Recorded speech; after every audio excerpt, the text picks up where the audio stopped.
Selamat pagi Bapak Ibu yang terkasih. Shalom. Shalom.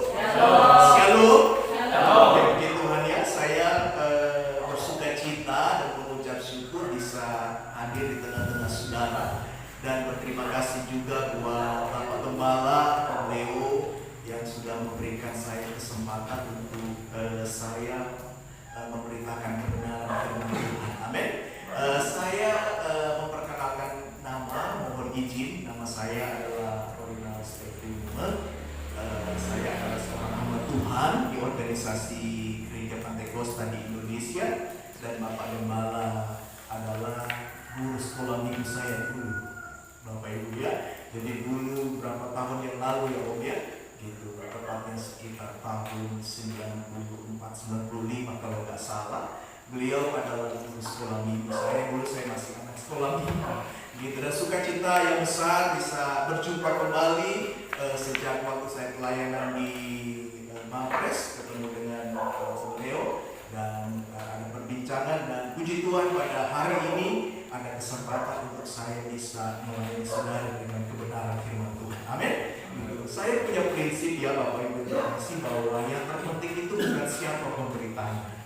Amin. Yang terpenting adalah apa yang diberitakan. Amin. Bukan saya yang terpenting, tetapi yang terpenting adalah firman Tuhan yang diberitakan pada pagi hari ini. Dan saya berdoa Bapak Ibu yang terkasih bahwa saudara bisa pulang dengan membawa berkat khusus, yaitu berkat kebenaran firman Tuhan. Dan saya percaya firman Tuhan itu hidup, firman Tuhan itu berkuasa, firman Tuhan itulah yang sanggup membuat kita menang di dalam kita melangkah pada hari-hari terakhir ini. Amin. Dari Senin sampai Sabtu kita bekerja, kita beraktivitas, kita melakukan banyak hal. Saya percaya penyertaan dari firman Tuhan itu yang membuat kita kuat. Yang setuju katakan amin.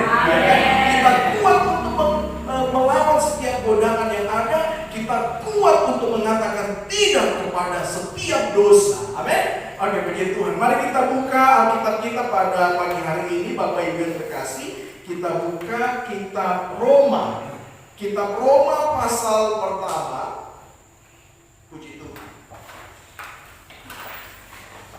Sambil kita bangkit berdiri, kita hormati kebenaran firman Tuhan yang kita baca pada pagi hari ini. Kitab Roma pasal pertama ayat 16 sampai ayat 17. Tapi renungan kita saat ini mencakup sampai ayat 32. Kita baca sampai ayat 17 saja, sebab itulah esensi ataupun nas fokus kita pada pagi hari ini. Yang sudah dapat katakan amin. Firman Tuhan berkata demikian, sebab aku mempunyai keyakinan yang kokoh dalam Injil, karena Injil adalah kekuatan Allah yang menyelamatkan setiap orang yang percaya, pertama-tama orang Yahudi, tetapi juga orang Yunani. Sebab di dalamnya nyata kebenaran Allah yang bertolak dari iman dan menipi kepada iman, seperti ada tertulis, orang benar akan hidup oleh iman. Silakan duduk ya Bapak Ibu yang terkasih. Berbahagialah mereka yang mendengar dan melakukan setiap apa yang dikatakan kebenaran firman Tuhan. Jadi bukan mendengar untuk melupakan, melainkan sungguh-sungguh melakukannya di dalam kehidupan sehari-hari. Amin. Siapa yang menjadi pelaku-pelaku kebenaran firman Tuhan pada pagi hari ini, boleh lambaikan tangan di hadapan Tuhan. Puji Tuhan. Firman Tuhan berkata bahwa kita akan berbahagia ketika kita melakukan setiap apa yang dikatakan kebenaran firman Tuhan. Bapak Ibu yang dikasihi oleh Tuhan, tepatnya hari kemarin ya kita merayakan hari raya Imlek, ya kan? Gitu. Hari raya Imlek ini adalah hari raya untuk orang-orang Tionghoa. Gitu. Kalau Om Gembala ada wajah-wajah Tionghoa memang ya, Om ya. Gitu. Imlek ini sebenarnya tradisi Tionghoa gitu. Tidak tertulis dalam Alkitab. Tapi kemarin itu ada seorang ibu WA ke saya. Gitu. Dia bertanya bahwa bolehkah kita orang Kristen merayakan Imlek? Bolehkah kita orang Kristen merayakan Imlek? Atau mungkin perayaan-perayaan dari suku yang lain? Nah, saya jawab, berbicara mengenai Imlek, ini sebenarnya berbicara mengenai satu kebiasaan yang dilakukan oleh orang-orang Tionghoa, di mana mereka dulu itu mereka bukanlah pemeluk agama Kristen. Ini kebudayaan mereka, tradisi mereka. Dulu sebelum kekristenan masuk di tanah Cina, di daratan Cina, orang-orang Tionghoa itu memiliki sistem keagamaannya sendiri, gitu ya. Seperti ada naga, barongsai, gitu. Mereka punya sistem keagamaannya sendiri. Namun ketika kekristenan masuk di Cina, maka sistem itu berubah. Tapi tradisi, kebudayaan, kebiasaan, termasuk perayaan hari raya tertentu, itu masih dirayakan. Salah satunya Imlek. Imlek itu adalah tahun baru, Bapak Ibu yang terkasih. Kalau kita merayakannya pada tanggal 1 Januari, begitu. Jadi berbicara Imlek boleh dirayakan atau tidak? Saya jawab boleh. Asalkan perayaannya itu diisi dengan ucapan syukur, diisi dengan puji-pujian kepada Allah yang benar, yaitu Tuhan Yesus Kristus, amin, yang sudah menyertai bangsa Tionghoa memasuki di musim yang baru. Jadi kalau berbicara mengenai kebiasaan lama, memang ada mitologi. Jadi kalau kayak kita lihat naga itu mitologi Cina. Naga itu ada apa pendeta? Ya saya tidak bisa jawab ada apa tidak, tapi firman Tuhan menuliskan di dalam kitab Wahyu yang menjelaskan bahwa naga itu disebut sebagai setan besar. Itu menurut Alkitab ya Bapak Ibu yang terkasih. Barongsai ataupun pengusiran roh-roh jahat dengan memakai lampu lampion, bukan memakai kuasa firman Allah atau kuasa darah Yesus. Itu tidak boleh lagi. Jadi selama ini Imlek dirayakan hanya dengan pengucapan syukur kepada Allah, itu boleh. Yang tidak boleh adalah adanya dualisme iman. Amin. Nah demikian pula juga kalau kita melihat dalam firman Tuhan Bapak Ibu yang terkasih, Paulus ini adalah hamba Tuhan yang hebat, penginjil yang luar biasa.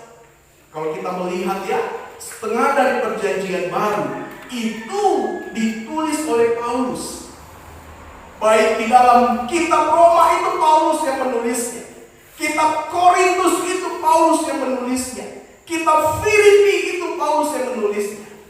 Dan kalau kita melihat bahwa ada tantangan kebudayaan yang dihadapi oleh Paulus ketika dia memasuki sebuah kota atau sebuah negara.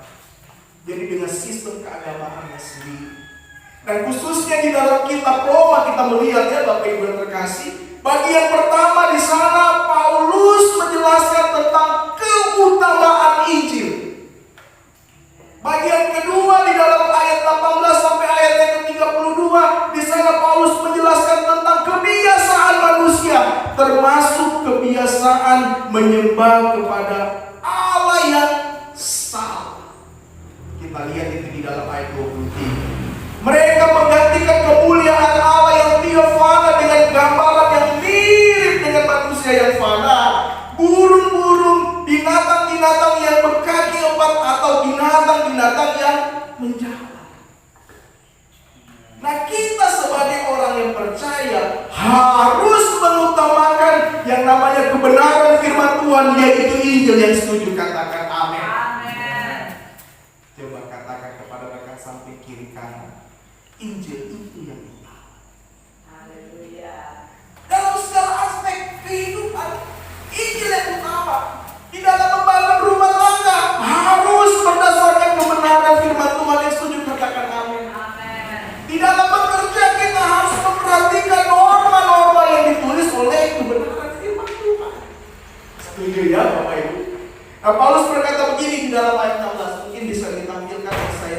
episode tadi, mungkin ada di ini.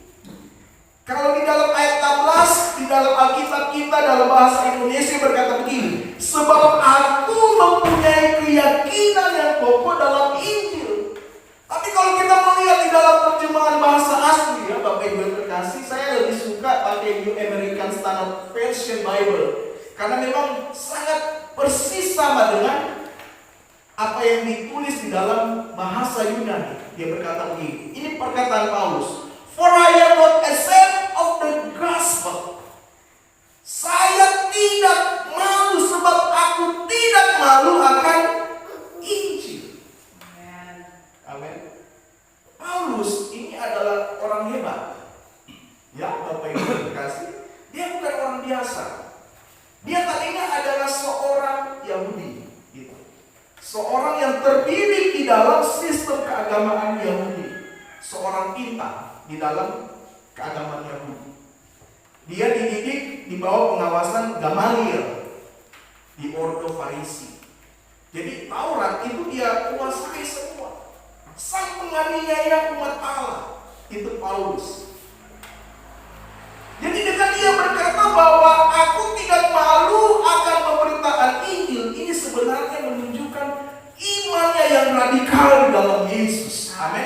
Nah, kita sebagai jemaat Tuhan, Bapak Ibu yang terkasih, bahwa kita harus memiliki iman yang radikal. Artinya iman yang kokoh, yang tidak dapat tergoyahkan dengan apapun juga. Sekali kita percaya Yesus, selamanya kita percaya Yesus. Yang setuju katakan amin. Iya kan? Ini bukan berarti hanya percaya saja. Kalau berbicara mengenai percaya saja, iblis pun kata firman Tuhan percaya.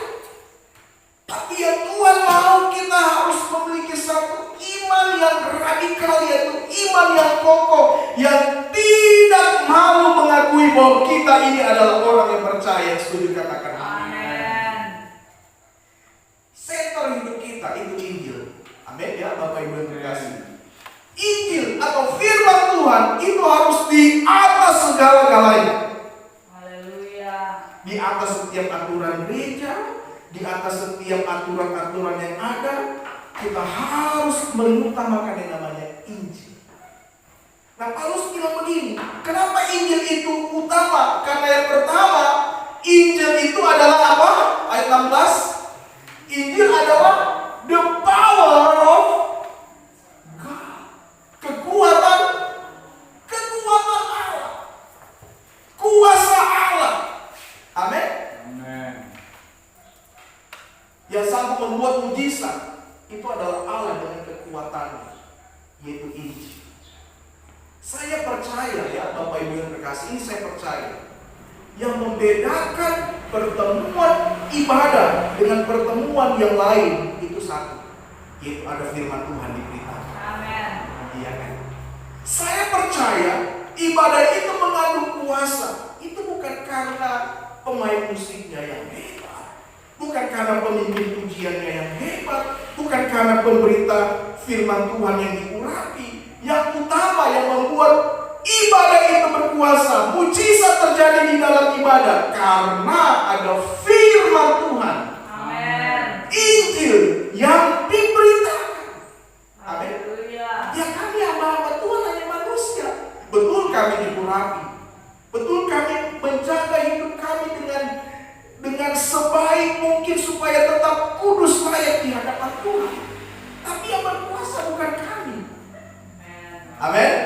Nah, ini yang mesti kita mengerti dalam kehidupan kita ya Bapak Ibu yang terkasih. Kebanyakan orang menyalahi, menganggap bahwa hamba Tuhan itu setengah dewa.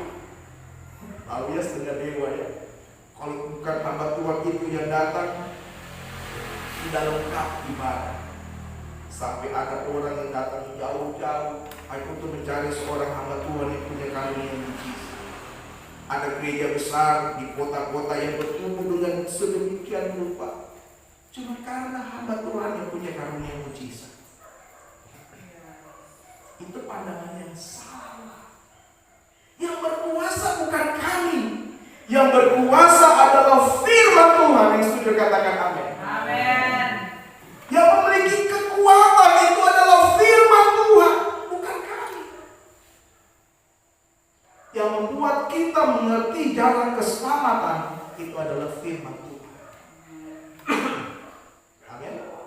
Siapa yang percaya bahwa hanya ada di dalam Yesus keselamatan.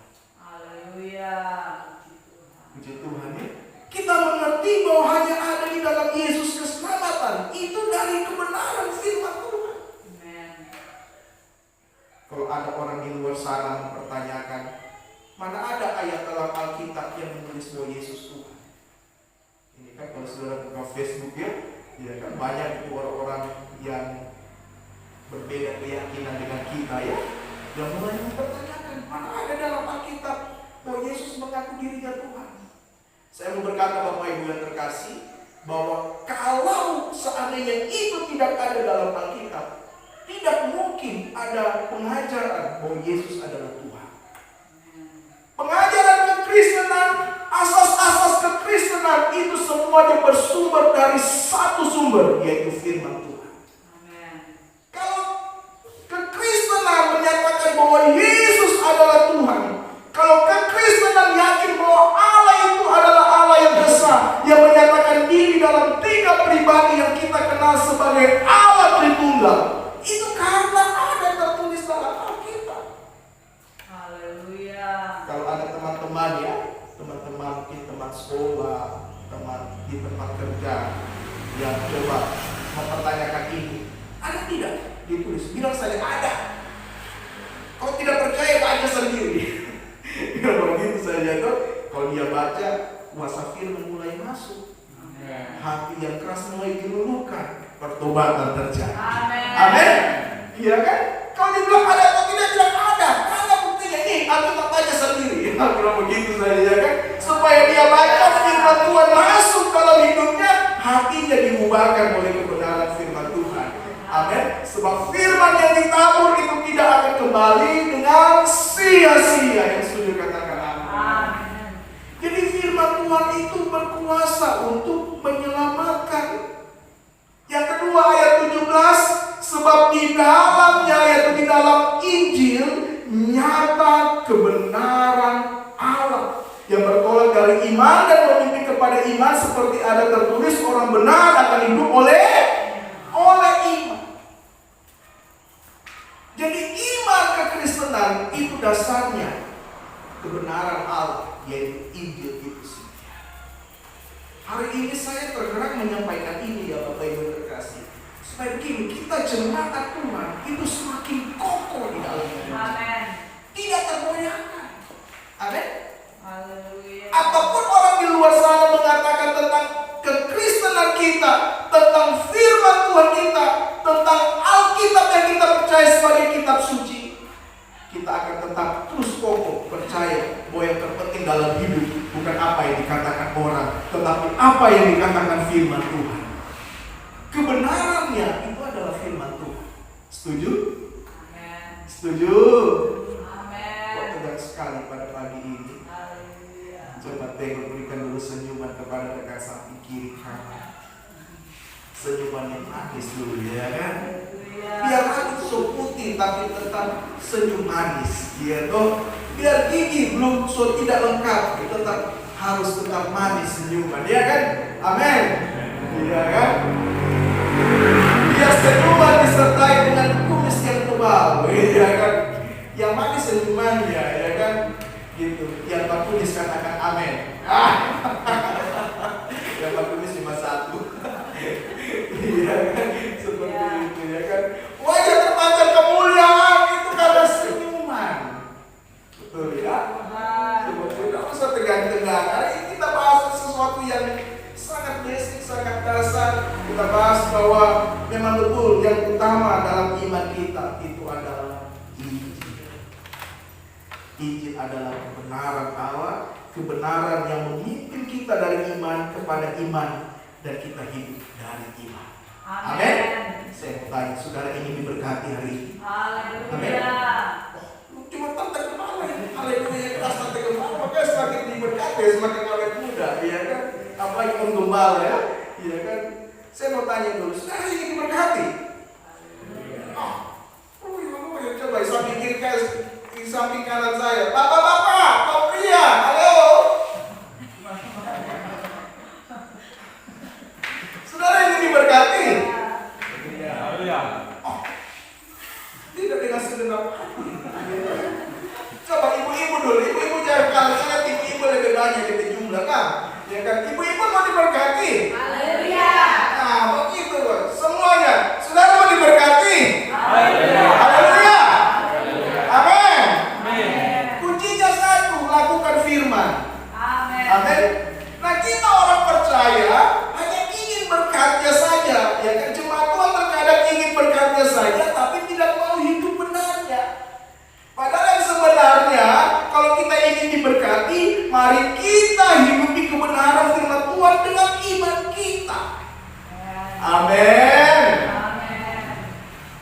Berkat itu tidak usah dikejar, Ya. datang sendiri. Memang harus bekerja, ya, harus bekerja, bukan mengejar, tapi bekerja. Bekerja sesuai dengan prinsip firman. Amin. Berkat datang sendiri. Sebab jadi firman itu adalah kalau kau setia, kalau kau lakukan firman Tuhan, kalau kau hidup dalam ketaatan, maka engkau akan diberkati.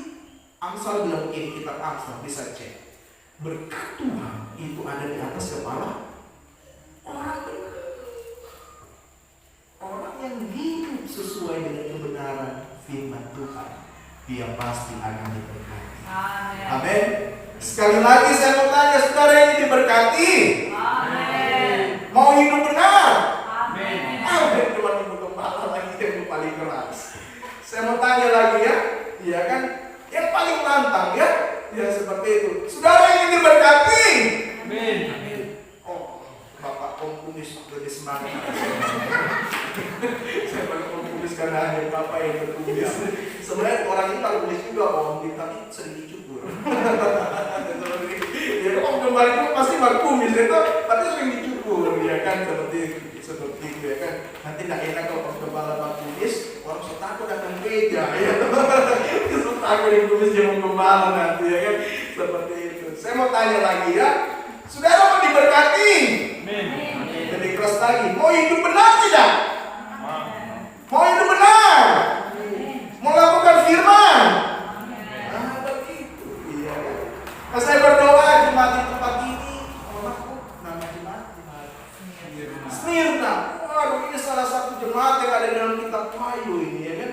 Jemaat Smyrna, desa air panas, semakin diberkati oleh Tuhan. Amin.